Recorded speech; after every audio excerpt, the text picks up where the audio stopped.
नमस्कार साथियों, मैं विनीश पाराशर। स्वागत है आपका वर्ल्ड इवेंट्स हिंदी में। साथियों, आप ये खबर पढ़ सकते हैं कि एस्टोनिया ने रसिया पर ये आरोप लगाए हैं कि रसिया के फाइटर जेट ने एस्टोनिया का एयर स्पेस वायलेट किया है। रसिया के फाइटर जेट 12 मिनट तक एस्टोनिया के एयर स्पेस में रहे।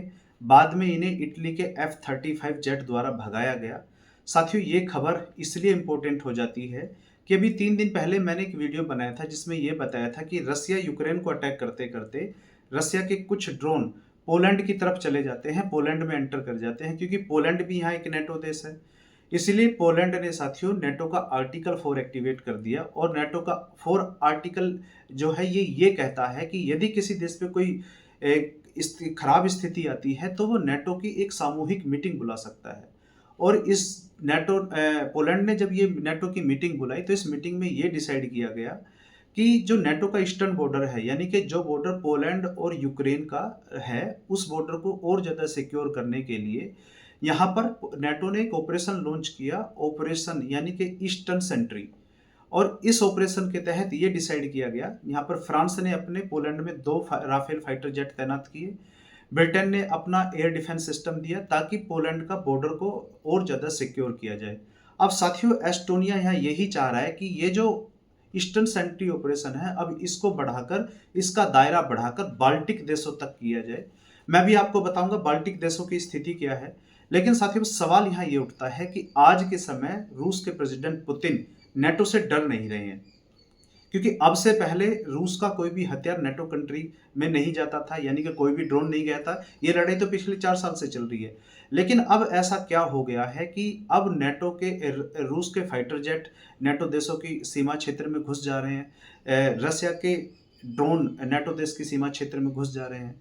साथियों, एक रिपोर्ट अप्रैल 2025 में ये प्रकाशित हुई थी। ये ISW इसकी फुल फॉर्म है institute for the study of war, यानी कि इसने एक रिपोर्ट दी थी। आप इसको अपनी स्क्रीन पे देख सकते हैं। इन्होंने कहा था Russia preparing for large scale conflict with NATO, यानी कि रसिया अपने आप को कहीं ना कहीं नेटो से लड़ाई के लिए तैयार कर रहा है। और आज के समय में आपको एक बात बताऊं, क्योंकि रसिया की इकोनॉमी टोटल एक वार इकोनॉमी बन गई है। अब रसिया को कोई फर्क नहीं पड़ता है, क्योंकि लंबे समय से लड़ाई लड़ते आ रहे हैं। 4 साल से भी अधिक समय से लड़ाई लड़ते आ रहे हैं यूक्रेन के अंदर। और अब तो रसिया के मिनिस्टर रसिया ये कह रहा है कि यदि ये लड़ाई हमें दसियों साल भी लड़नी पड़ेगी तो हम इस लड़ाई को लड़ेंगे। साथियों, सबसे पहले मैं आपको ये दिखाता हूँ कि ये एस्टोनिया, लातविया, लिथुआनिया, ये जो इनकी लोकेशन है, आप पहले इस वीडियो में देखिए। मैं आपको मैप में दिखाता हूँ कि इनकी लोकेशन क्या है। साथियों, ये जो आप मैप देख रहे हैं, ये यहाँ पर रूस है, और ये रूस के साइड में देखोगे ये बेलारूस है, और बेलारूस के आप सीधा यदि देखोगे एक छोटा सा रेड कलर का जो आपको ये एक जगह दिखाई दे रही है, ये है कैलिनग्राद, और ये रूस का ही पार्ट है। और इसके आप ऊपर देखोगे यहाँ पे ये लिथुआनिया है, और लिथुआनिया के ऊपर आप देखोगे तो ये लातविया है, और इसके ऊपर ये एस्टोनिया है। इन तीनों देशों को बाल्टिक देश कहा जाता है।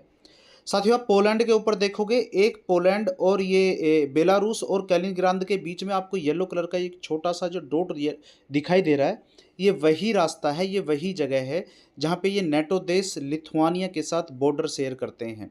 और यदि रूस और बेलारूस की सेना मिलकर इस रास्ते को चौक कर देती है तो इससे बाल्टिक देशों का नेटो के साथ कनेक्शन खत्म हो जाएगा। साथियों, अगर आपका सवाल यहाँ ये है कि क्या रूस के प्रेसिडेंट पुतिन ये जो बाल्टिक देश हैं इन्हें कब्जा सकते हैं या इन पर कोई हमला कर सकते हैं, तो मैं आपको एक बात बताऊं। आज के समय रूस के राष्ट्रपति पुतिन नेटो को चेक ही इसीलिए कर रहे हैं कि क्या ये नेटो का आर्टिकल 5 एक्टिवेट करने की स्थिति में है या नहीं।